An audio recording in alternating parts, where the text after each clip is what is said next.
छठ पूजा 2024 छठ पूजा को लोक आस्था का महापर्व कहा जाता है। इससे छठी मैया यानी षष्ठी देवी और भगवान भास्कर की पूजा होती है। पंचांग के अनुसार छठ पूजा का पर्व कार्तिक शुक्ल पक्ष की चतुर्थी तिथि से शुरू होकर सप्तमी तिथि तक चलता है। छठ दीपावली के 6 दिन बाद मनाई जाती है। इस साल छठ की शुरुआत 5 नवंबर 2024 से होगी, जिसका समापन शुक्रवार 8 नवंबर 2024 को होगा। लेकिन छठ महापर्व तब तक अधूरा होता है जब तक इससे संबंधित कथा न सुनी जाए। आइए जानते हैं छठ पूजा की कथा। तो एक बार बोलिए प्रेम से छठ माता की जय, सूर्य भगवान की जय। छठ पूजा की पौराणिक कथा राजा प्रियव्रत से जुड़ी है। कथा के अनुसार राजा को कोई संतान न होने के कारण वह और उसकी पत्नी बहुत दुखी रहते थे। संतान प्राप्ति की कामना के लिए राजा और उसकी पत्नी दोनों महर्षि कश्यप के पास गए। तब महर्षि ने यज्ञ करवाया और राजा की पत्नी गर्भवती हो गई। उसने 9 माह पूरा होने के बाद पुत्र को जन्म दिया, लेकिन वह मरा हुआ पैदा हुआ।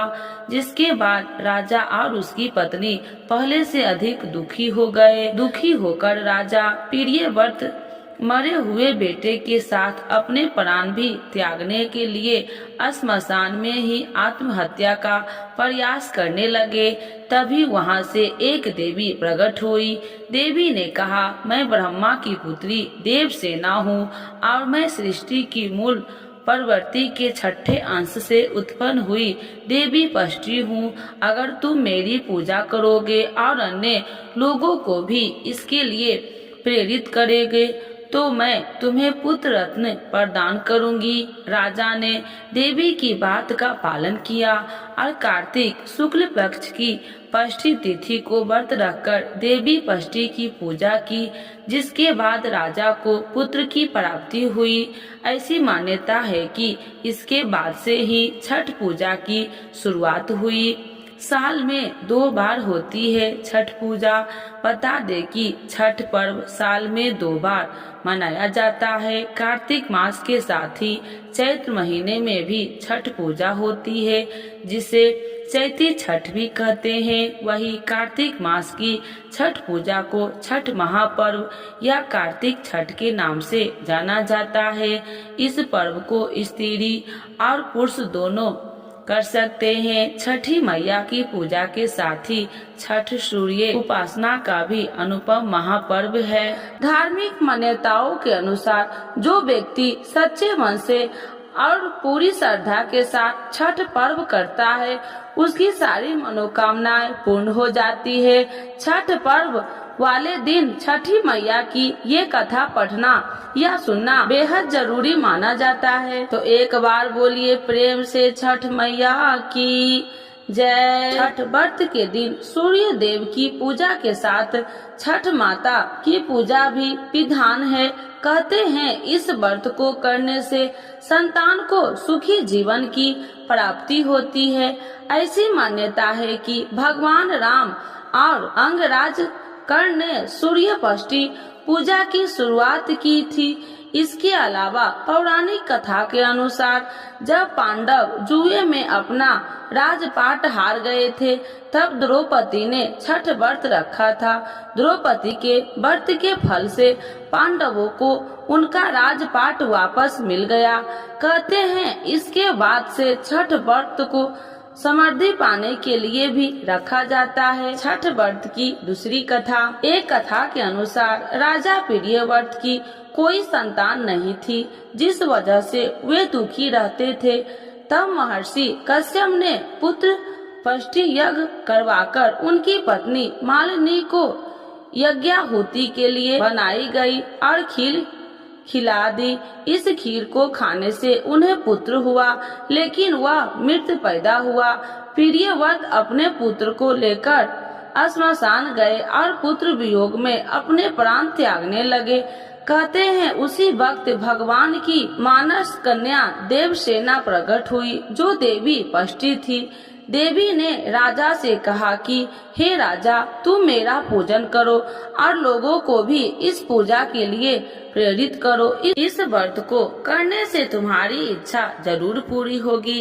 राजा ने अपने पुत्र इच्छा से देवी पष्टी का व्रत किया और उन्हें फिर से पुत्र रत्न की प्राप्ति हुई। छठ पर्व वर्ष में 2 बार मनाया जाता है। पहली बार चैत्र और दूसरी बार कार्तिक में। चैत्र शुक्ल पक्ष की षष्ठी तिथि पर मनाए जाने वाले छठ पर्व को चैती छठ के नाम से जाना जाता है और कार्तिक शुक्ल पक्ष की षष्ठी पर मनाए जाने वाले पर्व को कार्तिक छठ से मनाए जाते हैं। ये व्रत मुख्यतः पारिवारिक सुख समृद्धि और मनोवांछित फल की प्राप्ति के लिए रखा जाता है। चैती छठ पूजा में क्या क्या सामान लगेगा, यहाँ जाने पूरी जानकारी।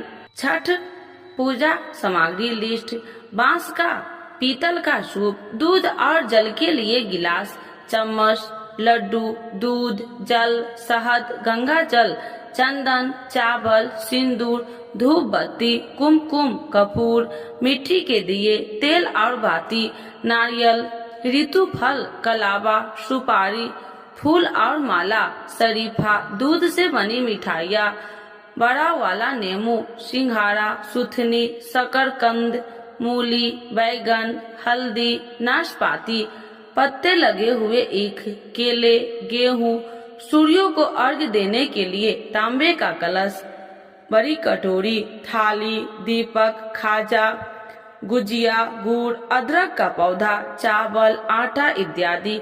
छठ पर्व के तीसरे दिन व्रती छठ पूजा के सामान और प्रसाद को एक टोकरी में लेकर तालाब या नदी या किसी घाट पर जाते हैं और सूर्य देव को अर्घ देकर उनकी विधि विधान से पूजा करते हैं। इसके बाद अगले दिन गुजरते हुए सूर्य देव को अर्घ देकर व्रत संपूर्ण किया जाता है। तो एक बार बोलिए प्रेम से छठी मैया की जय, सूर्य भगवान की जय। आइए भक्तों, आज सुनते हैं छठ पूजा 2024 छठ पूजा में क्यों करते हैं मिट्टी के बर्तनों का उपयोग। जानिए इस महाव्रत में किन नियमों का पालन है जरूरी। दीपावली के बाद छठ पूजा की तैयारी शुरू हो गई है। दीपावली के 4 दिन बाद से छठ महापर्व की शुरुआत हो जाती है। यह पर्व सूर्य भगवान और प्रकृति पूजा के लिए समर्पित होता है और व्रती 4 दिन तक उपवास रखते हैं। महाव्रत की शुरुआत नहाय खाए से होती है। दूसरे दिन खरना, तीसरे दिन डूबते हुए सूर्य को अर्घ और चौथे दिन उगते हुए सूर्य को अर्घ के बाद व्रती उपवास तोड़ते हैं। इस महाव्रत में कई नियमों का पालन जरूरी होता है। आइए जानते हैं छठ महापर्व के नियम, इसका महत्व और तिथि के बारे में। छठ पूजा के नियम। महापर्व छठ में कई नियम का पालन जरूरी होता है। इस पर्व में मिट्टी और पवित्र धातु पीतल के बर्तनों का उपयोग करना जरूरी होता है। छठ पूजा करने वाले पूरे परिवार के साथ दीपावली के बाद स्वास्तिक भोजन करते हैं। पूजा के लिए बनाए जाने वाले प्रसाद के लिए गेहूं की साफ सफाई पर पूरी ध्यान दिया जाता है। पूजा वाले घर में साफ सफाई और पवित्रता का खास ध्यान रखा जाता है। व्रत के दौरान व्रती साफ वस्त्र धारण करते हैं और जमीन पर चटाई बिछाकर सोते हैं। पूजा के लिए बांस से बनी टोकरी और सूप का उपयोग किया जाता है। छठ पूजा का महत्व। छठ का महापर्व जीवन में सुख समृद्धि और संतान की लंबी उम्र की कामना के साथ किया जाता है। यह जीवन के केंद्र सूर्य देव को प्रकृति के प्रति मानव जाति की कृतज्ञता को प्रदर्शित किए जाने वाले का यह पर्व है। यह सनातन धर्म में से शुरू से प्रकृति के महत्व को समझने और उसे महत्व देने का प्रतीक पर्व है। बिहार और यूपी उत्तर प्रदेश में किया जाने वाला यह महापर्व और पूरे देश की ही नहीं विदेशों में भी किया जाने लगा है। छठ पूजा की तिथियां 4 दिन तक चलने वाले महापर्व छठ की शुरुआत नहाय खाय से होती है।